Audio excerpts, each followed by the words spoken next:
Hi guys, I am Ville or Darude. I started making music actually quite late in my life, so to say. I was about 20 years old, so I was kind of a late bloomer. It's not that I didn't like music, it's not that I didn't want to make music, but I always sort of thought that creating music was like, a big thing. And since I never really took the time and my parents didn't push me to play a live instrument, although my mom did, but I played ice hockey and I had a Commodore 64, and so I sort of skipped music education other than what was done in school. So I started late. Um, I always loved music. I was really, really into it, and I analyzed it constantly, even before I knew that I want to make music. And it was just a thing that later on happened when I started studying at a new school. A couple of new friends of mine showed me how to use computers for music making. And I always crack jokes that if it weren't for electricity, I probably wouldn't make music, because I didn't have amazing live playing abilities, like guitar or piano or drums or something like that. So I just sort of didn't know that I can make music myself until these friends of mine showed me.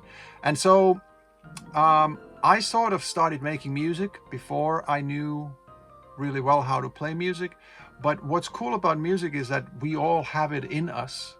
Most of the people hear a wrong note or weird timing or this and that, what's wrong or what's off, and sort of can point it out or maybe even sing it correctly or show how it should be, or something like that. And I think I also realized that I had that. I had music in me. And then I'm still not a virtuoso with the keys, for instance, but I can find my chords and melodies now, and I can jam a little bit on top of a track and this and that. So I've gotten, to be a better musician over the years, but I started making music first, so I kind of went backwards. But I don't think it's important which way you do it. You can start by learning your keys or whichever instrument is your thing, and then learn theory as you go and learn how to make music or how to play music over time. But you can also start by just trying it out and not caring about the rules too much. Just create sounds, create music, chords, melodies, and as long as it sounds good to you and perhaps to other people as well, then that's music, and that's good music to you, and that's all that matters. Like I said, I'm not like a typical musician, maybe because my way into it was electronic, but nevertheless, all kinds of music are valid.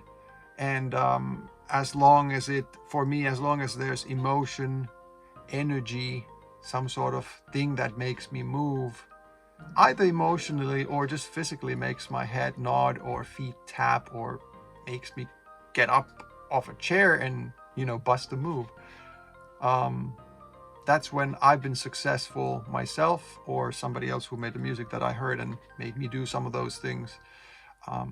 That's what music is all about, feelings. And I think had I had a thing like the Big Ear app when I was, I don't know, 7 or 10 instead of 19, 20 years old, I definitely would have gotten into music earlier. And the funny thing is that it's a very game-like thing, but it basically just, as a side product, shows you what the building blocks of a melody or chord or rhythms are. And it's a very educational app. I don't want to say tool, because kids don't need tools, they need things. And us grown-ups are more into the tools and actual techniques. But great thing about the app is that you just learn by doing. And I bet, going through, starting from the low end simpler tasks to bigger ones, and like within a few weeks, your understanding in music, whether you realize it or not, is kind of like exponentially skyrocketing. Santa and Christmas. Well, I was born in Finland. Our traditions with winter, with snow, and with Christmas are obviously deeply ingrained, both from our, uh, you know, background with culture and religion. You know, Christmas is big, but definitely just for me, it's a time of Christmas is time of giving and time of um, hanging out with the family and trying to stop for a moment and realizing and remembering what's important. Americans would be probably saying something like counting your blessings. They have their Thanksgiving, which is obviously not the same as Christmas, but the meaning or the idea of giving thanks, being grateful for what you are, for what you have, I think that's good for Christmas as well. This Christmas is going to be probably strange. It has this 2020 vibe to it, and we are not as freely able to go and see our relatives and friends and stuff. So I'm going to be spending a lot of my Christmas on Skype and Zoom and Teams and whatnot, and obviously, of course, with my family as well. Yeah, so this is me, Darude, sort of music startup of my life and of my career in a really tight nutshell. And I'm wishing you all Merry Christmas and Happy Holidays.